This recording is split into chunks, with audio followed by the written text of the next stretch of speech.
Hello दोस्तों, कैसे हैं आप सब। मैं अवधेश कुमार मोकामा क्लासेज में आप लोगों का स्वागत करता हूं। उम्मीद करता हूं कि आप लोग स्वस्थ होंगे, मस्त होंगे। हम लोग एनसीईआरटी का मैंने जो नोट्स बनाया है उस पर डिस्कशन कर रहे थे। आज हम लोग लेसन 3, 4 और 5 के जो मुख्य तथ्य हैं मैं उसको आप लोगों के समक्ष रख रहा हूं। अगर मुझसे कोई भूल बस त्रुटि हो जाए तो उसके लिए मैं तहे दिल से आपसे क्षमा चाहता हूं। चलिए हम लोग अब इसकी शुरुआत करते हैं।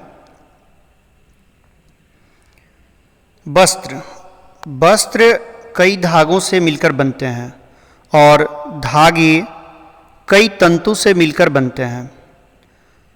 तंतु 2 प्रकार के होते हैं, एक प्राकृतिक और दूसरा संश्लिष्ट अर्थात कृत्रिम। एक प्राकृतिक और दूसरा संश्लिष्ट अर्थात कृत्रिम। प्राकृतिक तंतु के अंतर्गत रुई, जूट, रेशम ये सभी आते हैं। प्राकृतिक तंतु के अंतर्गत रुई, जूट, रेशम ये सभी आते हैं। यह रुई और जूट जो हमें पौधों से प्राप्त होता है, जबकि रेशम कीट से प्राप्त होते हैं। संश्लिष्ट अर्थात कृत्रिम जो रेशे होते हैं वह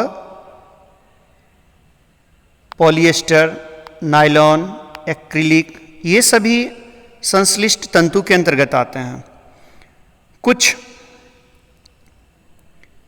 वस्त्र जैसे सूती, जूट, रेशमी, तथा ऊनी के तंतु हमें पादपों व जंतुओं से प्राप्त होता है। वैसे तंतु जो हमें पादप व जंतुओं से प्राप्त होते हैं उन्हें प्राकृतिक तंतु कहते हैं। रुई तथा जूट पादप से प्राप्त होते हैं, जूट जो कि पटसन से प्राप्त होता है, जबकि ऊन व रेशम जंतुओं से प्राप्त होने वाले तंतु के उदाहरण हैं।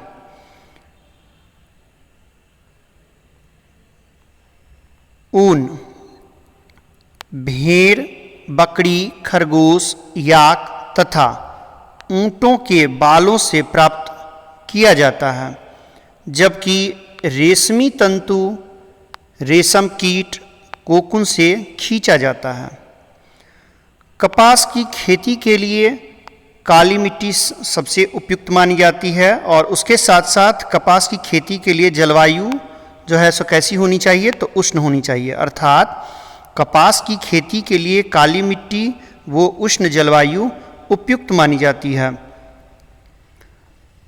कपास पादप के फल अर्थात कपास गोलक से प्राप्त किए जाते हैं, जिससे रुई प्राप्त किया जाता है। कपास जो है सो कपास पादप के फल से अर्थात कपास गोलक से प्राप्त किए जाते हैं, जिससे रुई प्राप्त किया जाता है।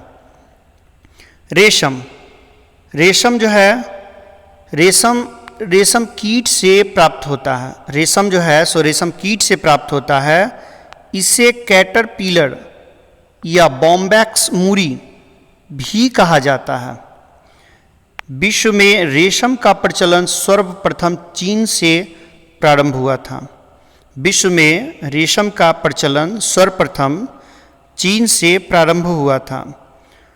भारत रेशम की सभी 5 ज्ञात वाणिज्यिक किस्मों का उत्पादन करने वाला एकमात्र देश है और ये 5 ज्ञात वाणिज्यिक किस्में आते हैं mulberry, tropical, tussar, oak tussar, eri और मूंगा। कौन कौन है? तो mulberry, tropical tussar, oak tussar, eri और मूंगा। ये 5 रेशम के 5 वाणिज्यिक किस्में हैं जो कि एकमात्र भारत में ये पांचों पाए जाते हैं। भारत में सबसे ज़्यादा मलबरी किस्म के रेशम का उत्पादन होता है। भारत में सबसे ज़्यादा मलबरी किस्म के रेशम का उत्पादन होता है। केंद्रीय रेशम अनुसंधान केंद्र जो है सो बहरामपुर पश्चिम बंगाल में है और इसकी स्थापना 1943 में हुई थी। भारत में सबसे अधिक शहतूत रेशम कीट अर्थात बॉम्बैक्स मूरी का पालन किया जाता है। भारत में सबसे अधिक शहतूत रेशम कीट का पालन किया जाता है। रेशम का धागा जो है सो प्रोटीन का उदाहरण है। रेशम का धागा जो है सो किसका उदाहरण है?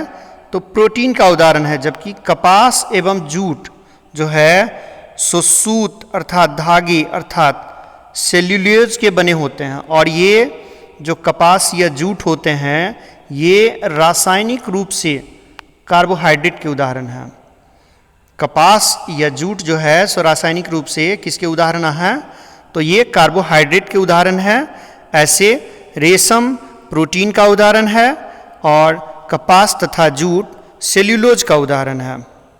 अगर पूछा जाए कि कपास एवं जूट रासायनिक रूप से किसके अंतर्गत आते हैं तो कार्बोहाइड्रेट के। आगे रेशम कीट के प्यूपा अवस्था से प्राप्त कोकून से रेशम प्राप्त किया जाता है। रेशम जो है कैसे प्राप्त किया जाता है? तो रेशम कीट के जो प्यूपा होते हैं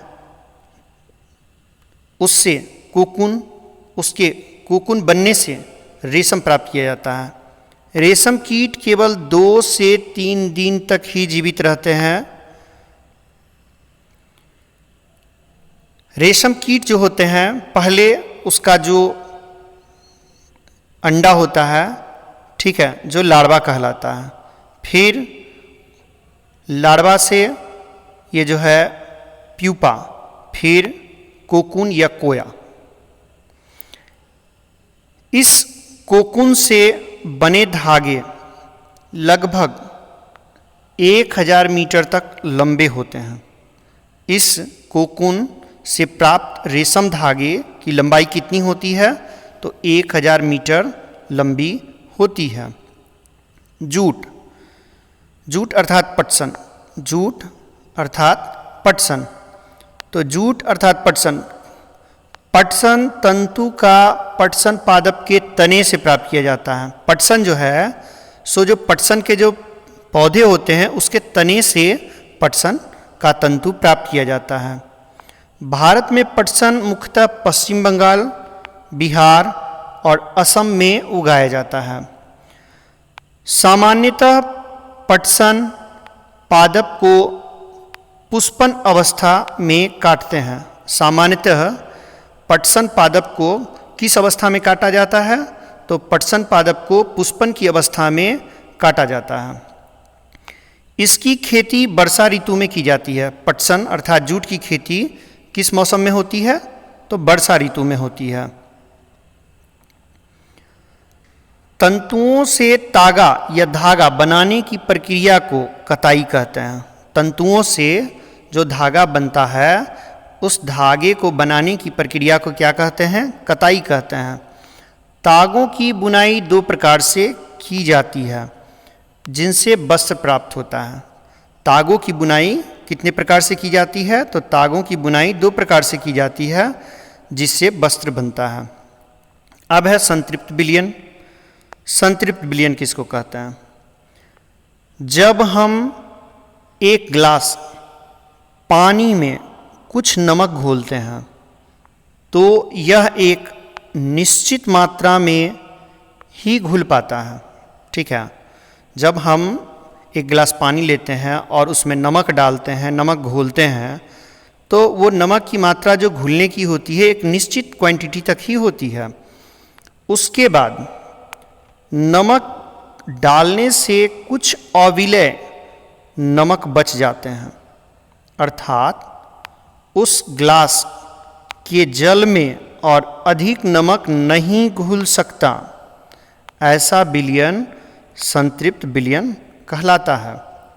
कह रहा है संतृप्त विलयन का मतलब कि जब हम एक गिलास पानी में कुछ नमक घोलते हैं तो वह एक निश्चित मात्रा तक ही घुल पाता है।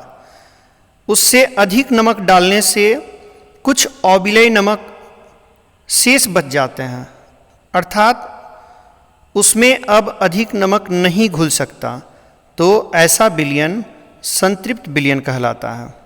ऐसा विलयन संतृप्त विलयन कहलाता है। अब हम लोग देखेंगे पृथक्करण की विधियाँ। पृथक्करण की विधियाँ जैसे हस्तचयन होता है, अर्थात आप देखते होंगे अपने घरों में चावल से कंकड़ को हाथ से चुनना। चावल से कंकड़ को हाथ से चुनना, ये हस्तचयन विधि हुआ। दूसरा विधि है थ्रेसिंग विधि। दूसरा विधि है थ्रेसिंग विधि। थ्रेसिंग कहने का मतलब हुआ कि गेहूं, चावल, सरसों को हाथों से या डंडों से पीटकर अनाज को अलग करना ही थ्रेसिंग कहलाता है। अगर अनाज की मात्रा अधिक हो तो बैलों के द्वारा या मशीनों के द्वारा डंडियों से अनाज को अलग करना ही थ्रेसिंग कहलाता है। थ्रेसिंग कहने का मतलब हुआ कि गेहूं हो, चावल हो, सरसों हो, इन सब को हाथों से या डंडों से पीट करके अनाज को अलग करना ही थ्रेसिंग कहलाता है। या अगर अनाज की मात्रा अधिक हो तो बैलों के द्वारा या मशीनों के द्वारा डंडियों से अनाज को अलग करना ही थ्रेसिंग कहलाता है। अब है निष्पावन। क्या है? निष्पावन। अब है निष्पावन। अब हम लोग निष्पावन पढ़ेंगे। निष्पावन हवा के माध्यम से अनाज से भारी वो हल्के मिश्रण को अलग करने की क्रिया निष्पावन कहलाती है। हम लोग देखते हैं किसान लोग किसी बर्तन में अनाज को रख करके उसको हवा के माध्यम से उसमें जो मिले भारी वो हल्के मिश्रण के कण होते हैं उसको अलग करते हैं, और यह हवा के माध्यम से अनाज से भारी वो हल्के मिश्रण को अलग करने की विधि ही निष्पावन कहलाती है। चालन। चालन कहने का मतलब हुआ बालू वो गिट्टी को चाल करके अलग करना। इसका सबसे अच्छा उदाहरण है, ठीक है। जैसे अगर बालू में गिट्टी मिल जाए तो हम लोग क्या करते हैं, उसको चाल करके अलग कर लेते हैं। अब है अवसादन, निस्तारण और निस्यंदन। किसको कहते हैं हम लोग इसको समझेंगे, ठीक है। जैसे कि हम कंकड़, मिट्टी मिले पानी को एक बर्तन में रखते हैं, ठीक है। हम किसी बर्तन में पानी लेते हैं जिसमें कंकड़ और मिट्टी मिले हुए हो। वह जो है सो बर्तन की तली में गाद के रूप में बैठ जाता है। तो गाद के रूप में कौन बैठता है?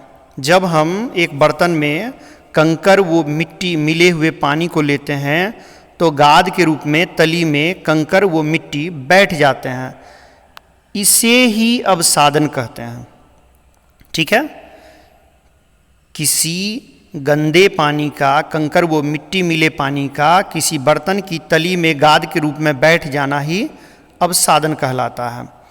उसके बाद उस पानी को दूसरे बर्तन में उड़ेल लेते हैं या पलट लेते हैं, जिसे निस्तारण कहते हैं। अर्थात हम उस गाद को और जमे हुए गाद को और जो शेष पानी बच गया उसे अलग कर लेते हैं किसी दूसरे बर्तन में, तो यह प्रक्रिया निस्तारण कहलाती है। पुनः उस पानी को छन्नी की सहायता से छान कर अलग करते हैं, जिसे निस्यंदन कहते हैं। अब वह जो पानी बच गया उसमें भी कुछ ना कुछ गंदगियां रह जाती है, तो उसे हम क्या करेंगे, छन्नी की सहायता से उसको छानकर अलग कर लेंगे, और यह प्रक्रिया निस्यंदन कहलाती है। और इसे क्या कहते हैं? निस्यंदन कहते हैं। अब है बाष्पन। बाष्पन पानी वो नमक के घोल को गर्म कर, अर्थात बाष्पीकरण कर पुनः नमक प्राप्त किया जा सकता है और उसी बाष्पन को एकत्रित करना संघनन कहलाता है। ठीक है, हम लोग बाष्पन और संघनन एक साथ देख लिए। कहता है कि किसी पानी में नमक घुला हुआ है और उस नमक घुले हुए पानी अर्थात घोल को जब हम गर्म करते हैं तो वह बाष्पीकृत होकर जल अलग हो जाता है और नमक अलग बचता है।